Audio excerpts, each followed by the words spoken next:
Assalamualaikum warahmatullahi wabarakatuh. Halo semua, selamat datang dalam sesi pembelajaran khusus mengenai dunia pendidikan anak usia dini. Hari ini kita akan mengupas tuntas satu elemen krusial yang seringkali menjadi jantung dari keberhasilan pembelajaran, yaitu menilai pembelajaran anak usia dini melalui asesmen formatif. Nah, banyak yang mengira asesmen hanyalah soal memberi nilai di akhir semester. Namun, pada kenyataannya, asesmen formatif jauh lebih dari itu. Hal ini adalah sebuah perjalanan berkelanjutan untuk benar-benar mengenal siapa sih anak didik kita ini. Asesmen formatif. Secara mendasar, tujuan utama dari asesmen formatif ini sendiri adalah memberikan gambaran yang kaya dan menyeluruh tentang bagaimana seorang anak bertindak, berpikir, dan belajar dalam kesehariannya. Hal ini bukan sekedar mengumpulkan data, melainkan sebuah proses aktif. Sebagai pendidik, kita terlibat langsung dalam 3 hal. Yang pertama itu mendokumentasikan setiap momen berharga yang terjadi pada anak.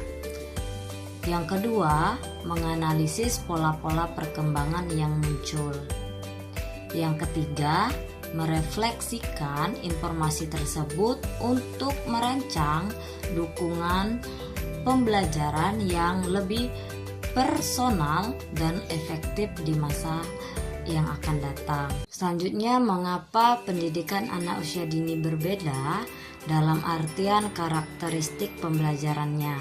Nah, kita harus memahami bahwa menilai anak usia dini tidak bisa disamakan dengan menilai orang dewasa atau pada tingkatan misalnya SD, SMP, SMA, apalagi dunia perkuliahan.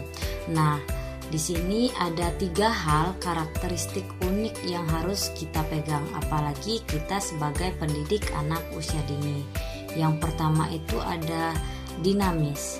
Nah, kita harus menyadari bahwa perkembangan pada periode usia dini terjadi jauh lebih pesat dibandingkan periode kehidupan lainnya, yaitu tadi pada masa SD atau sampai jenjang perkuliahan.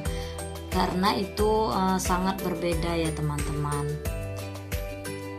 Kemudian yang kedua ada autentik, yaitu lupakan tes kertas dan pensil yang kaku.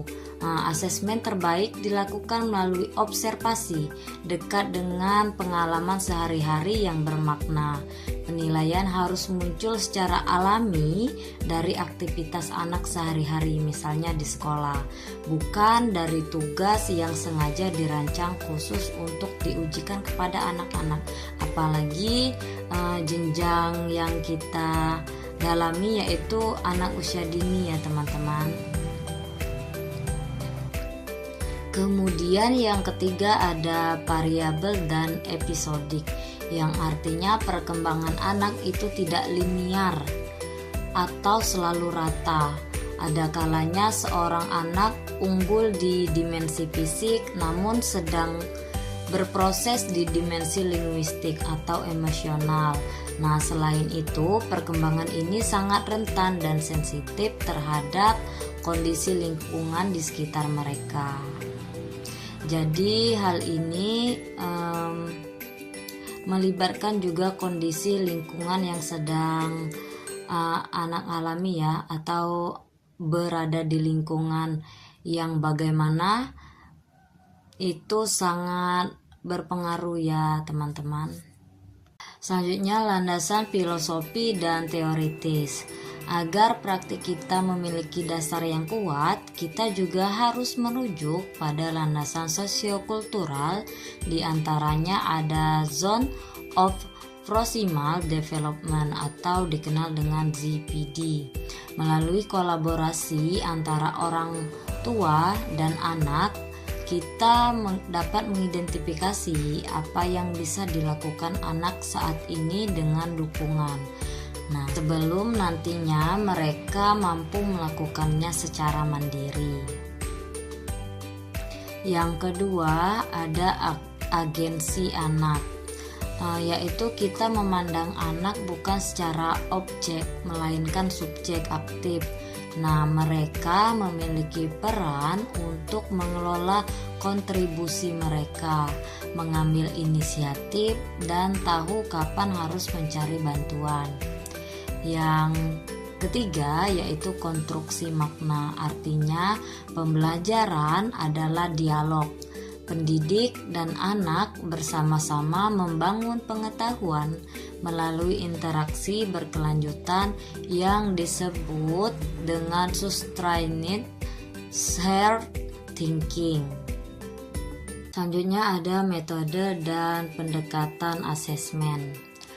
Dalam hal ini bagaimana kita menerjemahkan teori ini dalam tindakan.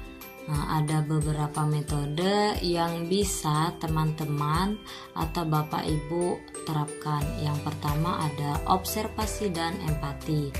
Ini adalah teknik dasar. Nah, kita harus mampu menangkap sinyal emosional, bahasa tubuh, hingga kata-kata yang diucapkan anak melalui hubungan personal yang dekat. Yang kedua ada wawancara klinis. Nah, gunakan metode yang fleksibel untuk mengungkap cara berpikir anak yang mungkin tidak terlihat hanya dari observasi aktivitas biasa. Yang ketiga ada komunikasi dan percakapan. Jangan hanya bertanya apa ini, bagaimana ini, tapi gunakan pertanyaan tampil yang mampu memancing teori dan pemahaman mendalam dari sisi anak. Yang keempat, dokumentasi atau inspirasi Reggio Emilia. Cobalah untuk mendengarkan kembali proses belajar anak melalui berbagai alat simbolik seperti karya seni atau rekaman. Portofolio dan cerita belajar. Hasil dari asesmen ini perlu diwujudkan dalam bentuk yang dapat didiskusikan. Yang pertama, portofolio. Kumpulkan bukti nyata seperti foto digital atau rekaman audio, bisa jadi juga video, sebagai dasar refleksi bersama untuk orang tua. Dan yang kedua ada learning story atau cerita belajar. Buatlah narasi singkat yang mendokumentasikan momen pembelajaran anak secara holistik dan menyeluruh dalam konteksnya. Yang ketiga ada self assessment. Mulailah melibatkan anak. Ajak mereka untuk memulai menyadari dan merefleksikan tujuan serta kemajuan belajar mereka sendiri sejak dini. Yang selanjutnya menghadapi tantangan praktik. Nah, tentu saja menerapkan hal ini pastinya memiliki tantangan yang nyata ya teman-teman. Yang pertama ada pengetahuan profesional. Nah, pendidik dituntut memiliki pemahaman mendalam tentang perkembangan anak serta kepekaan terhadap keberagaman budaya dan bahasa. Yang kedua ada etika.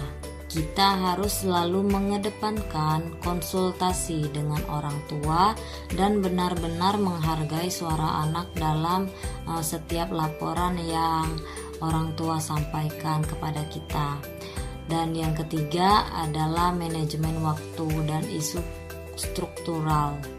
Nah, seringkali sulit menyeimbangkan observasi yang memakan waktu dengan kesibukan harian. Selain itu, rasio guru dan anak tidak memadai, sangat menentukan kualitas asesmen yang dilakukan.